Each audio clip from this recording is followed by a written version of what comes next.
Hello and welcome to the Metalheads Podcast. My name is George. This is Buke. This is Jay. We are here with Rich from the band Tempel. How you doing today, Rich?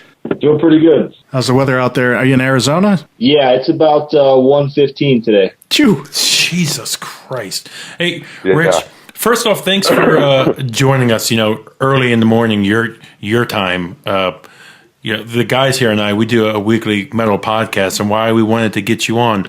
Last week, we did our top 3 instrumental songs in metal. And being a fan of you guys from your first album, I know you have a second album coming out, The Moon Lit Our Path. And we wanted to get you on and talk to you about that because it just happened to coincide with the talk from last week. All right, cool. Actually, you know what? It's not early for me because I work overnight and I'm already done with work and everything. So I basically came home and first thing I'm doing. So Right on. Perfect. Well, thank you for spending the morning with us after work.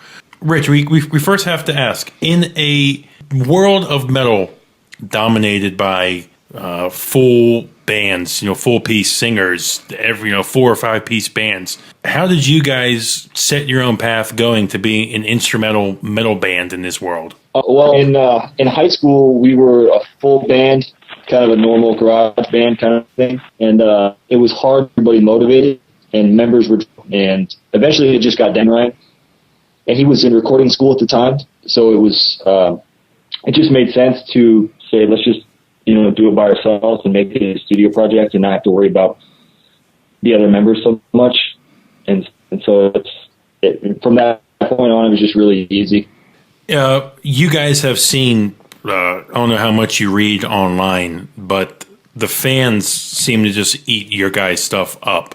Have you guys gotten any feedback from the fans where people have asked you guys more and more, hey, are you going to fill out into that full band again? Or do people really like what you guys are doing and that's what you guys are going to be doing for the time being? I think both. I think people like what we're doing, but at the same time, they probably want to see us live. I don't see that happening anytime soon. We both got full-time jobs and families, and I don't know, touring just doesn't seem that appealing to me. Okay. Playing the same songs over and over again is, I'm kind of, I know that the album is new to a lot of people, but I've heard the songs a million times already, and I'm kind of, my opinion is I'm ready to move on to the next one. I wouldn't want to go and play them, night in and night out. And on top of that, being away from home is, not that appealing to me either. So. I just wanted to point out that the record is actually out. It's about 4 days, and it's nice. It's nice that it's featured as one of the new releases on iTunes. They got you guys right up front there. Some big names like High and Fire, and I think that speaks a lot to how your name is picking up for this team.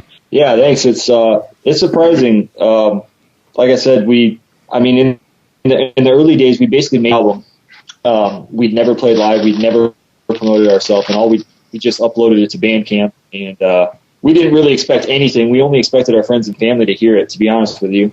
And then people started buying it, and then Prosthetic got a hold of it, and everything's basically happened from there. But it's everything that happens is really surprising. So, how did you guys get hooked up with Prosthetic? EJ, the owner of the label, basically sent us an email a couple of years ago, just asking if we were on a label. Said that he liked the first album and wanted to re-release it in a physical format, and then from there, and everything's been good ever since. So, I was reading online how the album artwork for the new album, it contains references to all of the song titles. Could you maybe expound upon that? Yeah, we the original second album was to essentially continue the journey that we kind of laid out with the song titles and the artwork for the first album. And so we came up with the song titles, and then we knew the artist that we wanted to work with. We basically sent him the titles, and then he came up with a scheme based on the titles that we sent him.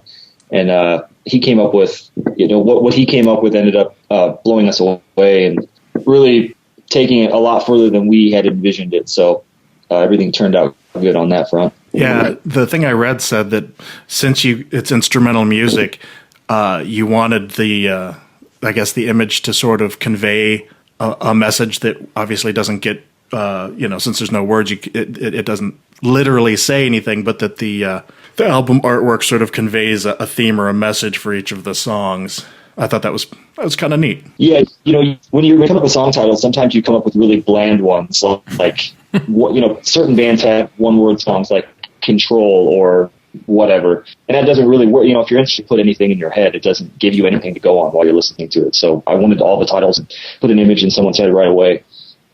Just something extra because we don't have vocals. Now, with your guys' songs, forgive me, track 2 on the new album has like a strong Opeth sound to it, kind of midway towards the end of it, the final third of it. Do you guys go into these songs just jamming out and the riffs you guys come up with? If it happens to sound like another band, great, but that's not what you guys go into it, going after? Yeah, we never really try to sound like we have our favorite bands and our influences and everything. And sometimes, in metal, everything's pretty much been done for the most part. No matter what you do, it's going to sound like something, probably. But I think that we tried our best to do new things within instrumental. I mean, if you look at most instrumental bands, most of them are either like Animals as Leaders or Scale to the Summit or bands like that are extremely technical, or they're extremely sludgy, like, Pelican, stuff like that. They're a variety. We wanted to kind of make an instrumental band had more traditional heavy metal riffing and more speed, but wasn't entirely based around technicality. That was kind of our goal there. What sort of bands influenced you, not necessarily to do instrumental music, but just to make music in general? I'd say going back to like when I was 14, 15, I'd say the biggest influence was probably Tool at that time. And early on, when me and Ryan first met, Tool was probably our favorite band.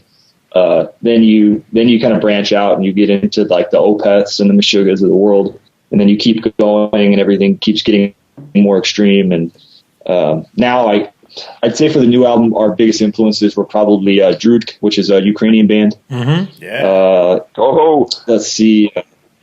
There's actually a pretty good amount of influence from them. I don't know if you most people probably wouldn't hear it, but we notice it. And I'd say the Chasm, which is a Mexican death metal band. There's George, definitely some of that in there. A couple months back, you were listening to a big, was it Russian Circles? Yeah, Russian Circles. You were really listening to them. You were pretty high on them a couple months back. Yep.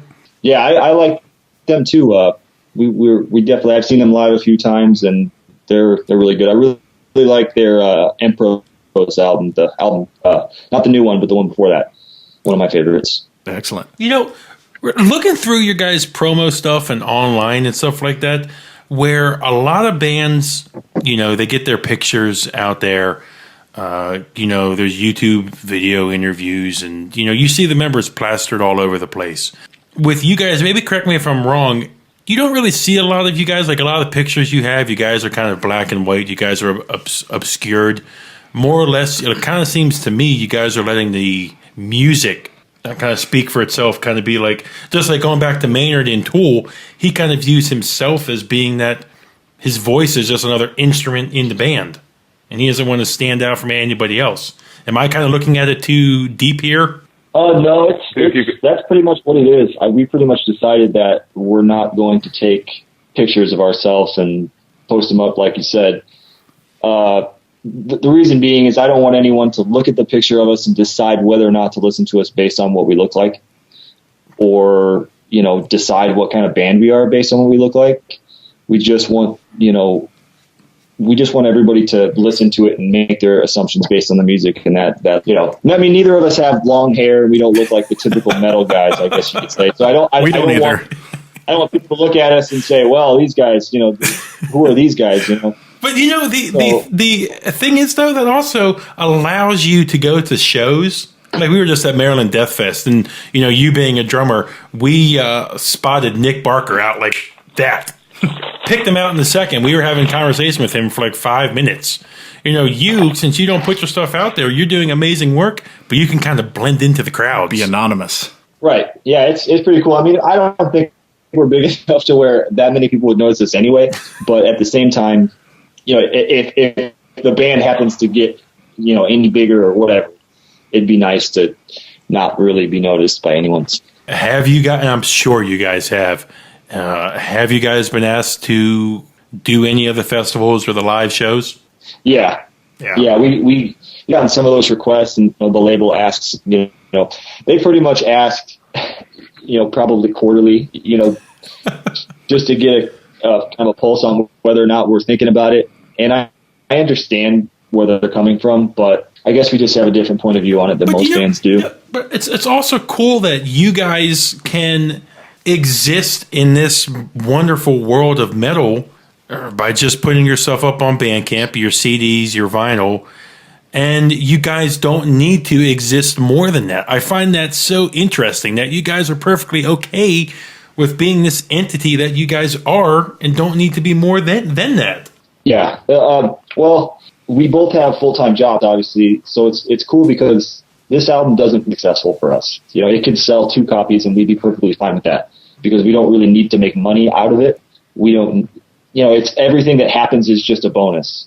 And so if you turn your band into a full-time project where you're on the road 6-9 months out of the year, whatever, you're pretty much relying on success. You have to put out albums that are successful and that sell. And that kind of adds pressure. To me, I think it would make it less fun. And I just want to kind of keep it fun and something that we enjoy. Well, I was going to ask, I'm assuming that you probably recorded the first record maybe in a home type situation, or maybe you didn't. So, and so where did you record both albums, I guess? Did you go into a professional studio? What did you guys do? Ryan actually runs a recording studio. So he's head engineer at a place called Arrowhead Studios. He doesn't own the studio. He runs it, which is nice. So he doesn't really have to, we don't need really pay for the recording equipment, but we get to use it at our leisure. So it's very nice. I'm suddenly thinking Tempel is like the heavy metal lottery winner. It's sort of like record labels come looking for you. You got free studio time. You guys are going to rule the world, man. Yeah. We're lucky, but at the same time, Ryan's really worked really, really hard to, get the opportunity to run the studio. He pretty much lives there. He's there 7 days a week, and he works his ass off for that place. So they kind of, gets to record his own stuff because he does such good work for him and all that. So. Yeah, right on.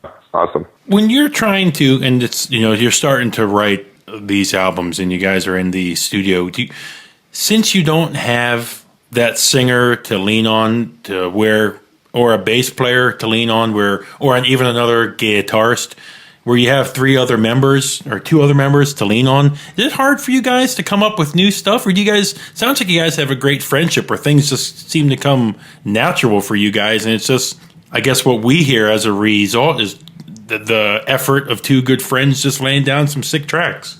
Yeah, I think it's easier with less members because when we had more, you have to include their material even if you don't like it. I mean, we would get riffs from. I mean, I don't want to.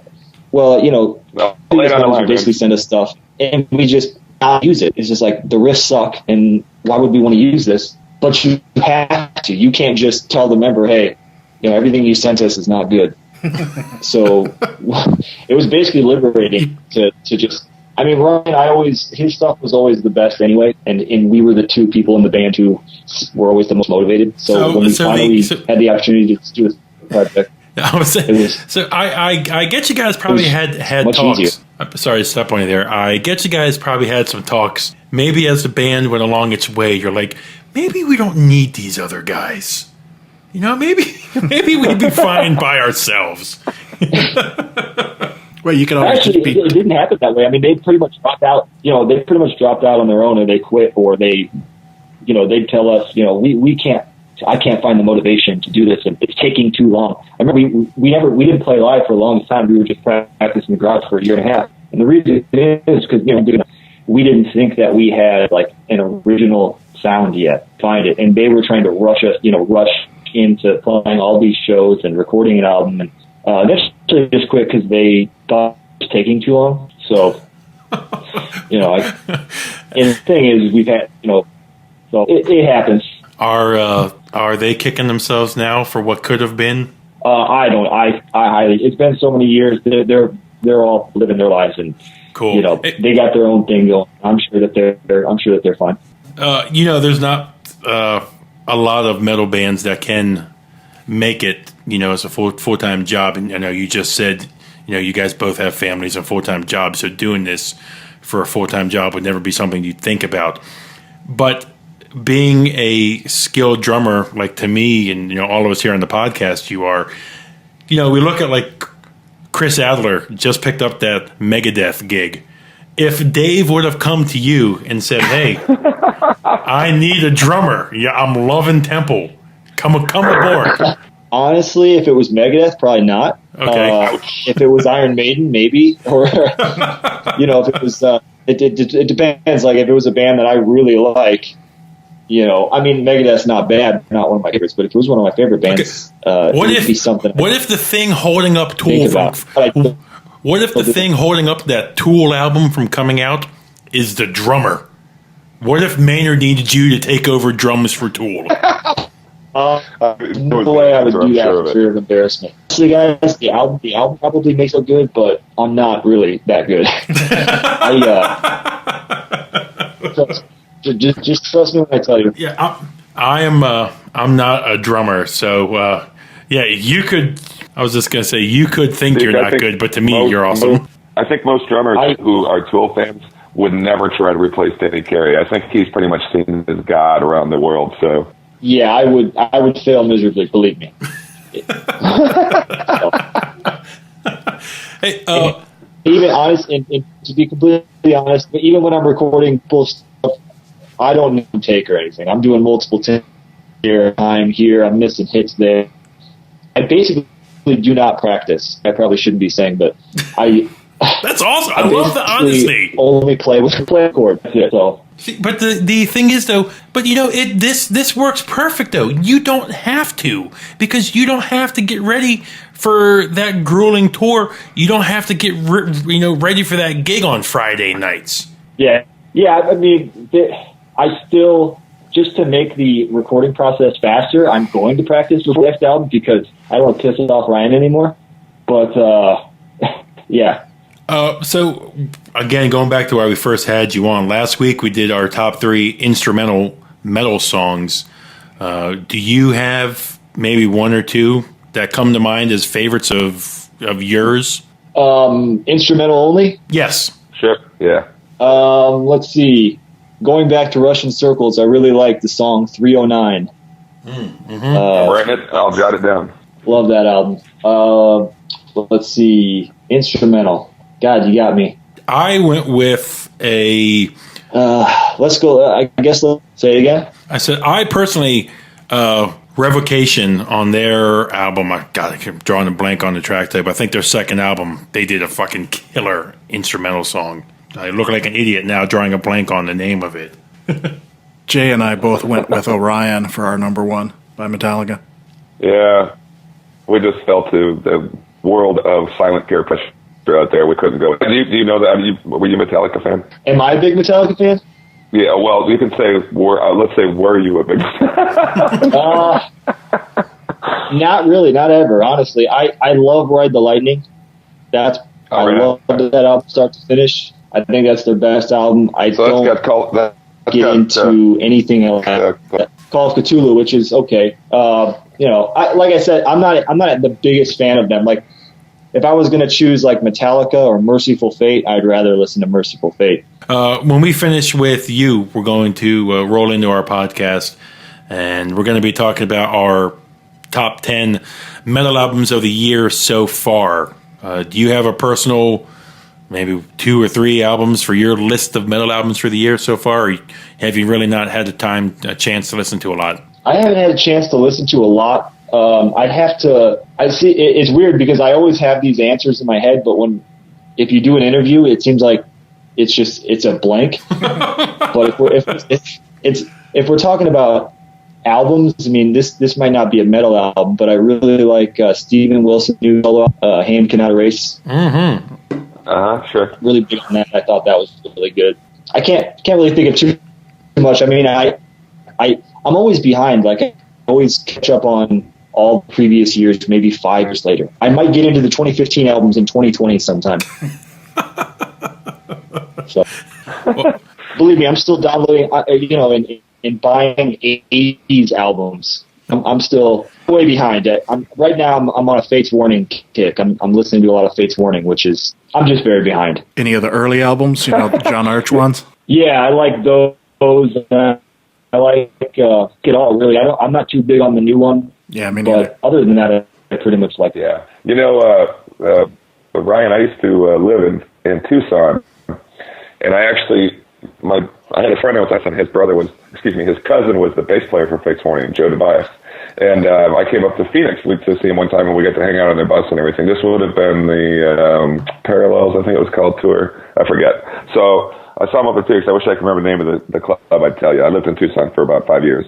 Oh yeah, yeah. I don't go to Tucson too much. I wouldn't be able to tell you.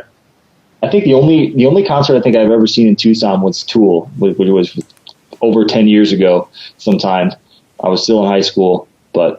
Yeah, I don't go down there too much. Actually, the only reason I go to Tucson anymore is I'm a huge film nerd, and they have like a theater down there that plays old movies and foreign movies and all sorts of weird stuff. And pretty much the only reason I'd go down there is to check something out in that theater. Is that the Loft? Yeah. Yeah, sure. Hey, and I've been calling you Ryan. Sorry about that, Rich. Oh, it's no problem. Rich, I have to ask you this. Because you're also on the podcast, we're all hockey fans. I know your state's team's been in some financial problems. Are you a hockey fan?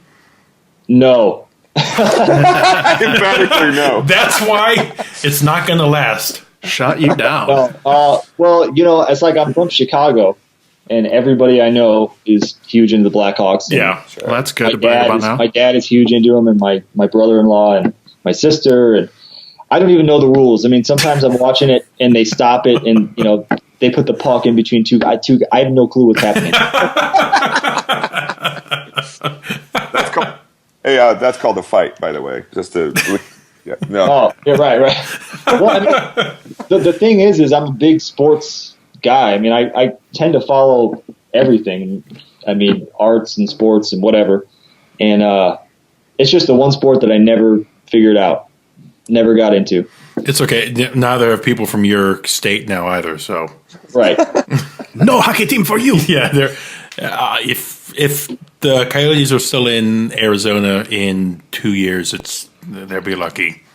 You say you're a big movie guy. Yeah. To kind of get off on that for a second, because George and I are big movie guys, and Jay is too. Anything you've seen this year you're excited about, or anything coming up? Myself, I'm a huge Star Wars nerd, and I've gone dark on everything Star Wars coming up. I want to be totally surprised. You can say I'm an idiot for this, but I saw Episode 1 12 times in the theaters. I put myself through Jar Jar Binks 12 times. That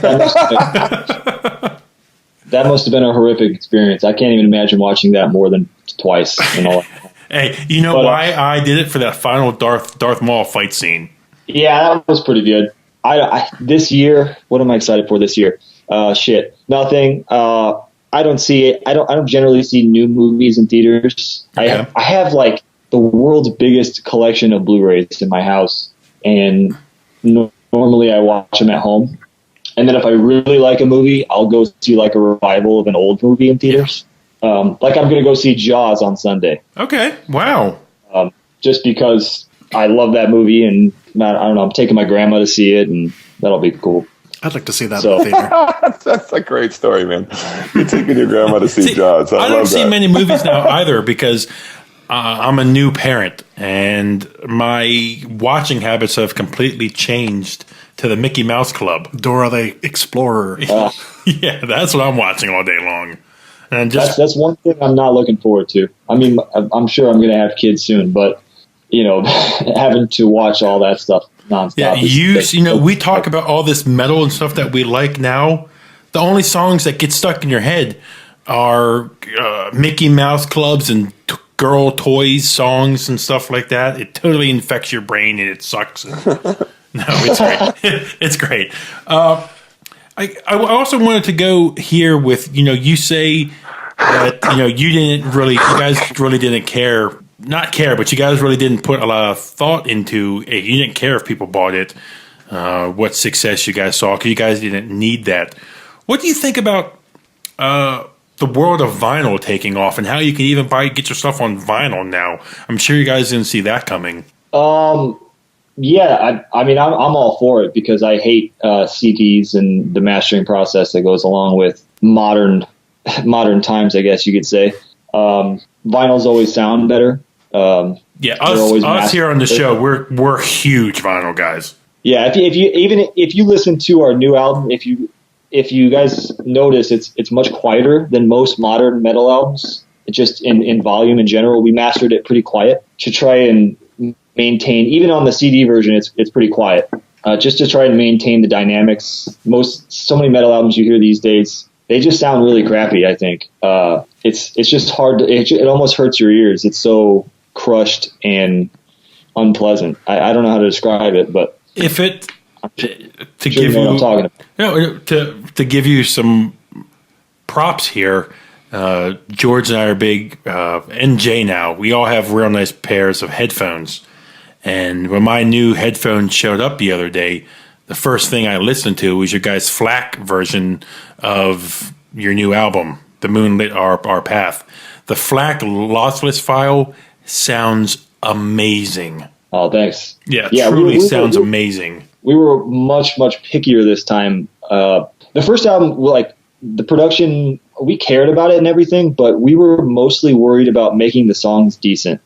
And we had to re-edit those songs and rewrite them so many times that the prime concern was getting the songs to a certain level, and then the production kind of took a backseat to that. This time, we demoed the songs more thoroughly, and we had the songs mostly good to go, and so we had time to focus on making it sound better, and so we're pretty happy with having that extra time. Oh, it does. I agree with Buke. It sounds great, man, and it is really cool. And I'm thinking, hey, if you're a big movie buff, we need to get you guys on a soundtrack, man, or doing a whole soundtrack for some underground movie. Yeah, that would be cool.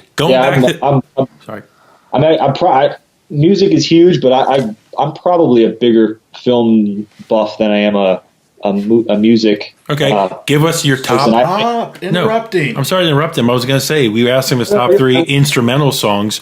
Give us your top 3 silent movies. No, I'm just joking. Let's see. Let's go Sunrise. Wow. By Murnau. I don't know if I can give these in an order, but let's see. Maybe Battleship Potemkin in there, and shit. I want to put like a Lang in there, but I'm not convinced which one. I want to maybe Dr. Mabuse. Wow. This guy knows his shit. This guy knows his shit. Wow. Yeah, you were joking, but he answered. Yeah, I was joking, and you fucking rattled him off. That's impressive. I have a lot of silent movies in my collection. Lots. I'm running through me and my fiance right now. Yeah, I'd make her sit through all this stuff too. But we're working our way through all the John Ford movies right now. So a lot of westerns and stuff like that. So it's really liking it. Favorite movie of all time? Probably not the best movie of all time, but my favorite is probably the original Dawn of the Dead. That's a good one, man. When I was young, that was probably the one that really got me passionate about movies in general. I've watched that a million times, and it's partially too. I grew up in the '70s, and it's fun to see them all in the '70s. I own a copy of it myself. I love that movie, man. That's a great movie. It's one of those movies that's sort of great despite itself, Right. It has. I like movies that have unique characteristics. They have things about them that no other movie has, and the '70s vibe of it. It has that pink blood. That's true, like. Blood comes out and it's real pink, and it has that Goblin score that's kind of cheesy but works in a weird way.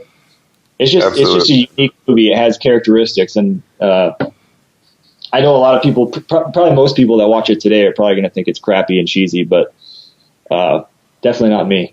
Hey man, I'm going to suggest the movie to you if you don't mind, and you may have seen it already, but it's just now out there, and it's called We Are Still Here, and some guy just made this movie, and he made it in the '70s vibe, but he made it now, and it's sort of got crappy acting in it, like Dawn of the Dead. It's the best movie, man. It's so good. It's a horror movie. I really highly suggest you check that out. We Are Still Here. We Are Still Here.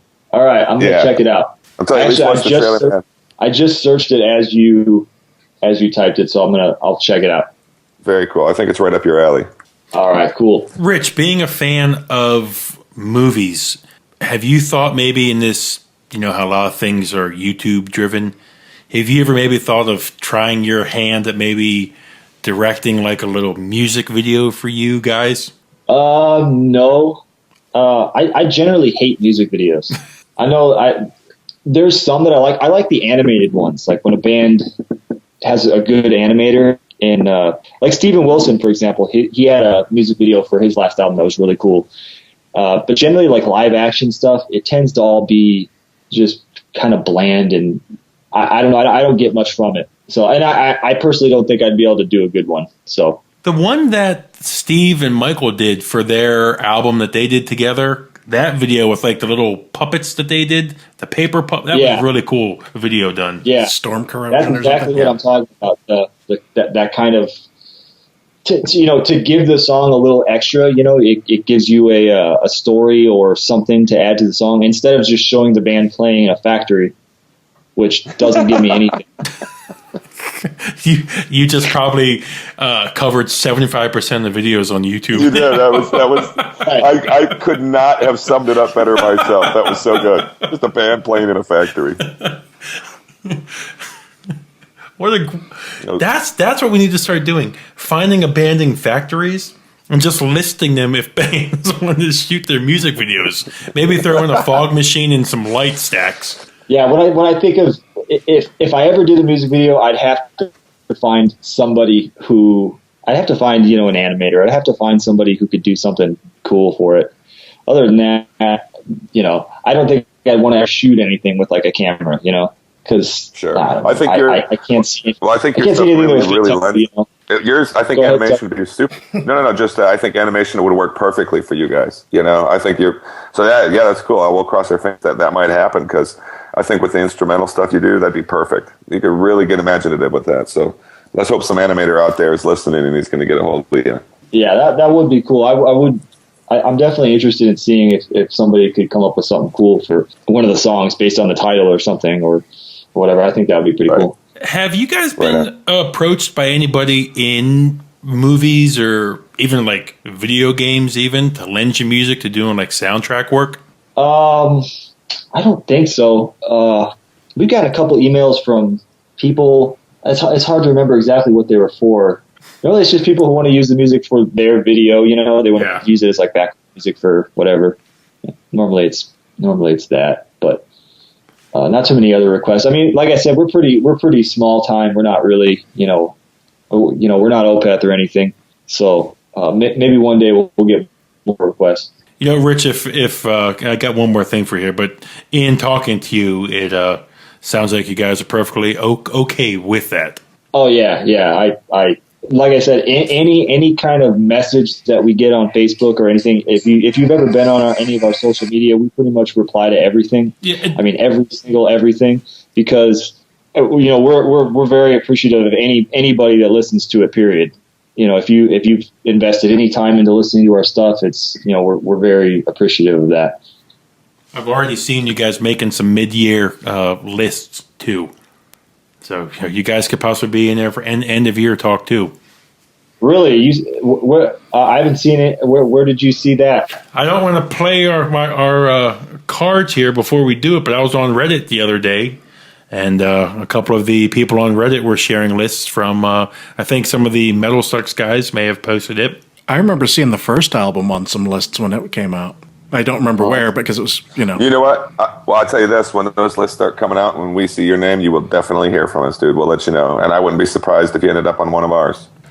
Oh, cool. That's awesome. I appreciate anything that happens. Like I said, we have no expectations, so anything positive is always really awesome.